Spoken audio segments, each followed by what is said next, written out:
Hello guys, நான் உங்கள் ஆல்கத்தமிழா. இந்த வீடியோவில் வந்து நம்ம ஜாவா டியூட்டோரியல் கண்டினியூ பண்ண போகிறோம். ஸோ இது வந்து நம்ம டியூட்டோரியல் சீரிஸோட பார்ட் 2. ஸோ நீங்கள் பார்ட் 1 பார்க்க இருந்தீங்கன்னா கண்டிப்பாக அதை பார்த்துட்டு இங்கே வரணும்னு நான் சஜஸ்ட் பண்ணுவேன். ஏன்னா அதில் வந்து நம்ம எதுக்கு ஜாவா கற்றுக்கணும், அப்புறம் அதை எப்படி இன்ஸ்டால் பண்ணி நம்மளோட என்விரான்மெண்ட் செட்டப் பண்ணணும், அது எல்லாமே நான் சொல்லியிருப்பேன். ஸோ அந்த வீடியோ கண்டிப்பாக பார்த்துட்டு இங்கே வந்துருங்க.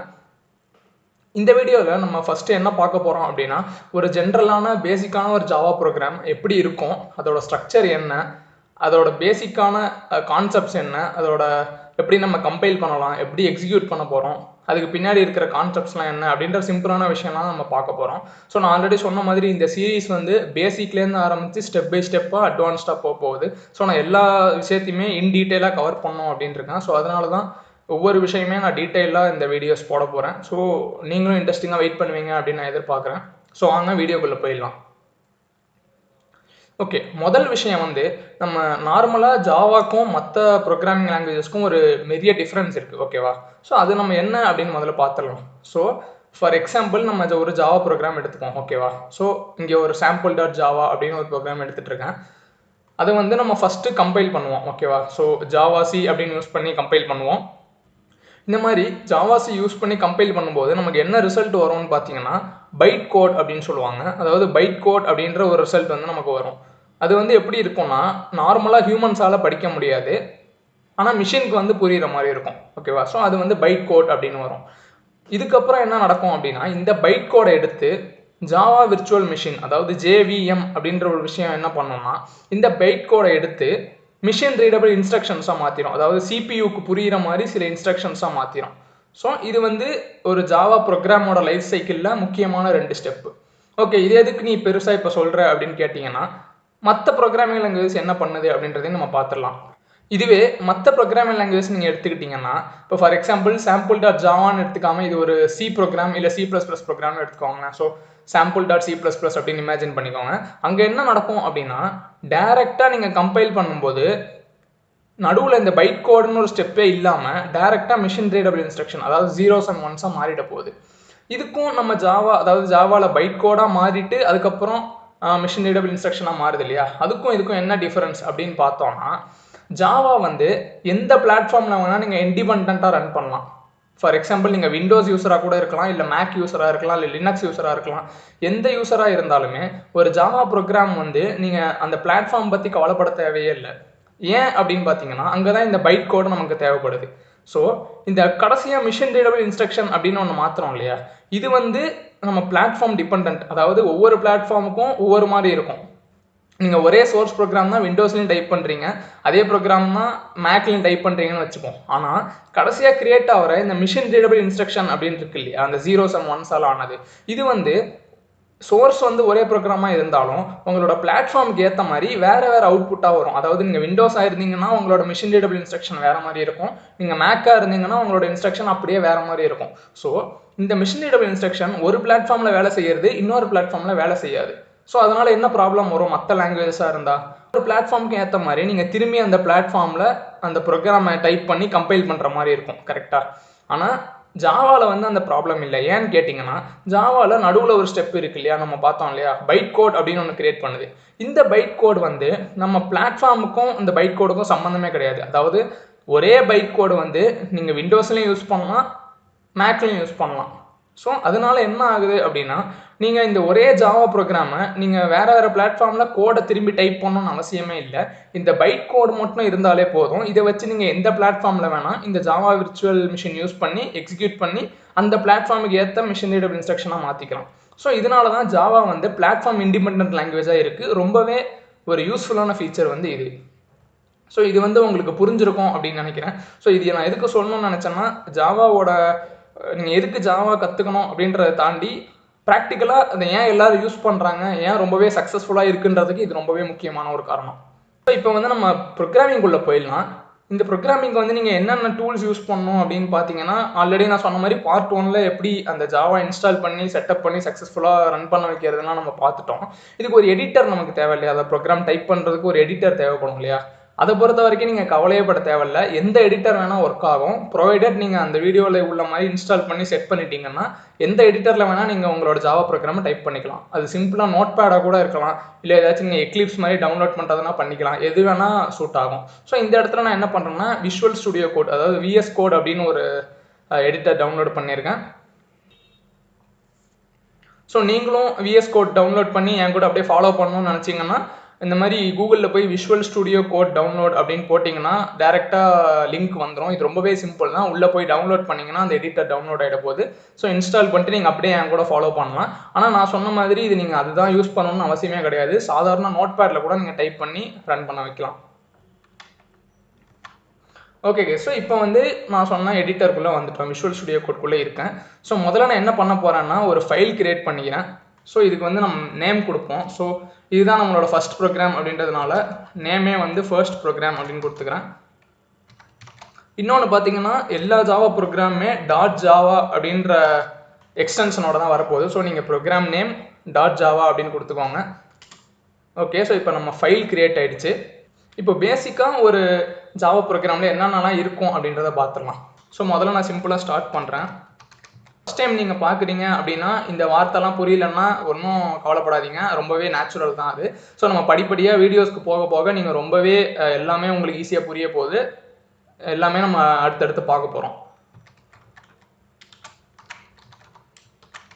நான் ஒரு பேசிக்கான ஸ்ட்ரக்சர் டைப் பண்ணிவிட்டு உங்களுக்கு என்ன அப்படின்னு சொல்கிறேன்.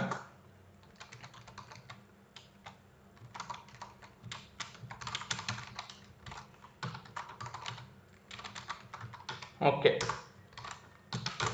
ஸோ எந்த ஒரு ஜாவா ப்ரோக்ராமாக இருந்தாலும் பேசிக்காக இந்த மாதிரி சில கோட் லைன்ஸ் நீங்கள் கண்டிப்பாக பார்ப்பீங்க. இது இல்லை, இந்த 4-5 லைன் இல்லாமல் உங்களால் ஒரு ஜாவா ப்ரோக்ராமை பார்க்கவே முடியாது. ஓகேவா? முதல்ல என்ன அப்படின்னு பார்த்தீங்கன்னா நம்ம ஸ்டார்டிங் லைன்லேயே பார்த்தீங்கன்னா பப்ளிக் கிளாஸ் ஃபர்ஸ்ட் ப்ரோக்ராம் அப்படின்னு டைப் பண்ணுறோம். இந்த பப்ளிக் அப்படின்ற கீவேர்ட்லாம் இப்போ நீங்கள் ஒன்றும் பெருசாக எடுத்துக்காதீங்க. இது இருக்கணும் அப்படின்றத மட்டும் வச்சுக்கோங்க. ஏன்னா நம்ம அடுத்தடுத்த வீடியோஸில் இந்த பப்ளிக் அதெல்லாம் என்னென்னு டீப்பாக கவர் பண்ண போகிறோம். இப்போயே நான் சொன்னேன்னா உங்களுக்கு கன்ஃபியூஸ் ஆக சான்ஸ் இருக்குது. ஸோ இந்த பப்ளிக் கிளாஸ்ன்றது என்னது? இந்த கிளாஸ் ஆப்ஜெக்ட்ஸ் தான் ஆப்ஜெக்ட் ஓரியன்டட் ப்ரோக்ராமிங் ரிலேட்டாக வரும் இல்லையா? ஸோ ஜாவான்றதே மெயினாக இந்த கிளாஸ் பற்றின கான்செப்ட்ஸ் நிறைய இருக்க போகுது. ஸோ நீங்கள் எந்த ஒரு ஜாவா ப்ரோக்ராம் டைப் பண்ணுறதா இருந்தாலும் அது ஒரு கிளாஸ்க்குள்ளே தான் இருக்க முடியும். ஸோ உங்களோட எல்லா கோடுமே பார்த்தீங்கன்னா இந்த ப்ராக்கெட்டுக்கும் நடுவில் தான் வரப்போகுது. ஸோ எல்லா கோடுமே ஒரு கிளாஸ்க்குள்ளே தான் இருக்க போகுது. கிளாஸ் இல்லாமல் நீங்கள் கோடே எழுத முடியாது ஜாவாவில். ஸோ அது ரொம்பவே முக்கியம். இன்னொன்று நோட்டீஸ் பண்ணிங்கன்னா இந்த கிளாஸ்க்கு நம்ம நேம் கொடுத்துருக்கோம், ஃபர்ஸ்ட் ப்ரோக்ராம் அப்படின்னு கிரியேட் பண்ணியிருக்கோம். கொடுத்த கிளாஸ் நேமும் நம்மளோட ஃபைல் நேமும் பார்த்தீங்கன்னா எக்ஸாக்டாக ஈக்குவலாக இருக்கணும். ஸோ பேர் எக்ஸாக்டாக அதே தான் நீங்கள் கொடுக்கணும். அப்போ தான் நம்ம கம்பைல் பண்ணி எக்ஸிக்யூட் பண்ண முடியும், இல்லைனா எரர் வரும்.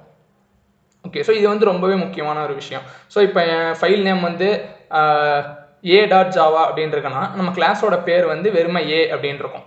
ஸோ அதுதான்.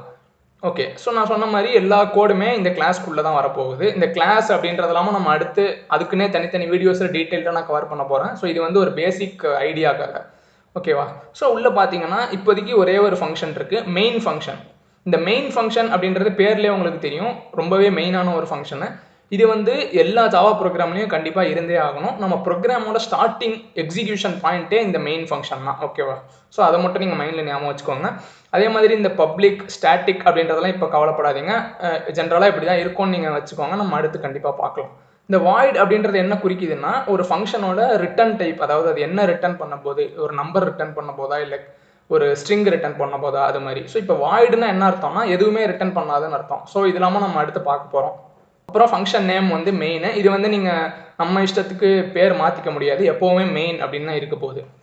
ஸோ இந்த மெயின் ஃபங்க்ஷனுக்குள்ள ஆர்குமெண்ட்ஸ் இதுவும் எப்போவுமே மாற போகிறது இல்லை கைஸ். ஒரு ஸ்ட்ரிங் அரே, அதாவது ஸ்ட்ரிங், இந்த 2 பிராக்கெட், ஒரு நேம். ஸோ இது எப்போவுமே இருக்க போகுது.